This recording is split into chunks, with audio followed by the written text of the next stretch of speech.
ಮಾತೆ ಗಂಗಾಮಾತೆಯವರು ಹೇಳಿದರು, ಕ್ರೈಸ್ತರಿಗೆ Jerusalem, Mecca,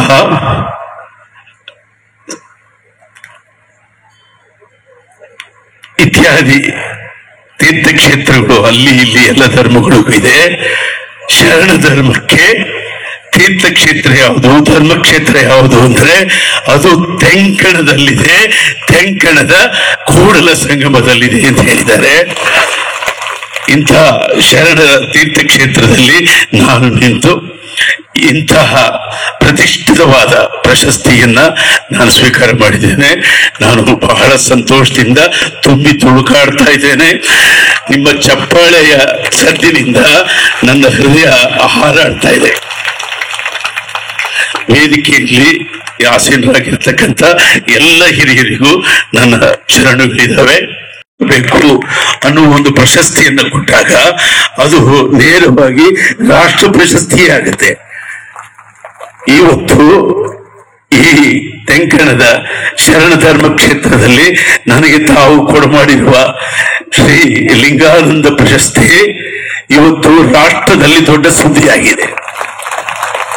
ಆ ಕಾರಣದಿಂದ ಅದು ನಿರ್ವಿವಾದವಾಗಿ ಅದೊಂದು ರಾಷ್ಟ್ರೀಯ ಪ್ರಶಸ್ತಿಯಾಗಿದೆ. ಅದಕ್ಕೆ ಸಮರ್ಥನೆ ಏನು? ಎಲ್ಲಾ ಪತ್ರಿಕೆಗಳಲ್ಲೂ ಹಂಸಲೇಖರಿಗೆ ಶ್ರೀ ಲಿಂಗಾನಂದ ಪ್ರಶಸ್ತಿ ರಾಷ್ಟ್ರೀಯ ಪ್ರಶಸ್ತಿ ಕೊಡಲ್ಪಡುತ್ತಿದೆ ಅಂತ ಸುದ್ದಿ ಮಾಡಿದ್ದಾರೆ. ಅದು ಒಂದು ಭಾಗ.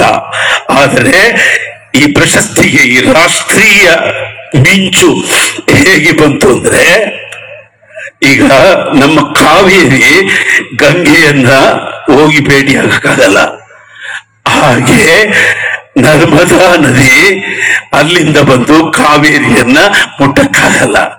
ನೀವು ಮಾಡಿರುವ ಒಂದು ಅದ್ಭುತವಾದ ಕೆಲಸ ಏನು ಅಂದ್ರೆ, ಈ ರಾಷ್ಟ್ರ ಕಂಡ ಸಮಾಜಕರ್ತೆ, ನಿಷ್ಠ ದಿಟ್ಟ ಮಹಿಳೆ ಮೇಧಾ ಪಾಟ್ಕರ್ ಅವರಿಗೆ ಈ ತೆಂಕಣ ಕ್ಷೇತ್ರಕ್ಕೆ ಆಹ್ವಾನ ಕೊಟ್ಟಿದ್ದೀರಲ್ಲ, ಆ ಕಾರಣದಿಂದ ನನಗೆ ಕೊಟ್ಟ ಪ್ರಶಸ್ತಿಗೆ ರಾಷ್ಟ್ರೀಯ ಪ್ರಶಸ್ತಿಯ ಕೊಂಬುಗಳು ಬಂದಿದೆ.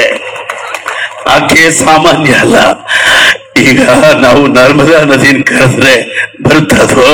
ಬರಲ್ಲ. ಎಲ್ಲ ನದಿಗಳು ನಮ್ಮ ನಾಡಿನಲ್ಲಿ ಹೆಣ್ಣು, ಎಲ್ಲ ನದಿಗಳು ನಮ್ಮ ನಾಡಿನಲ್ಲಿ ಹೆಣ್ಣೆ. ಆ ನರ್ಮದೆಯಿಂದ ಬಂದಿರುವ ಈ ಮೇಧಾ ಪಾಟ್ಕರ್ ಕೂಡ ಒಂದು ಹೆಣ್ಣು. ಆ ಹೆಣ್ಣು ಶರಣರ ದಿಟ್ಟ ಹೃದಯವನ್ನು ಪಡೆದಂತ ದೊಡ್ಡ ಮಹಿಳೆ, ದೊಡ್ಡ ಸಮಾಜಕರ್ತೆ. ಆಕೆ ಈ ವೇದಿಕೆಯಲ್ಲಿರೋದು ಬಸವ ತತ್ವಕ್ಕೆ ಕೊಟ್ಟ ಅತಿ ದೊಡ್ಡ ಮಹತ್ವ ಅಂತ ನಾನು ಭಾವಿಸ್ತಾ ಇದ್ದೀನಿ. ಆದ್ದರಿಂದ ನೀವು ನನಗೆ ಕೊಟ್ಟಿರುವ ಈ ಪ್ರಶಸ್ತಿ ರಾಷ್ಟ್ರ ಪ್ರಶಸ್ತಿಗೆ ಸಮವಾಗಿದೆ.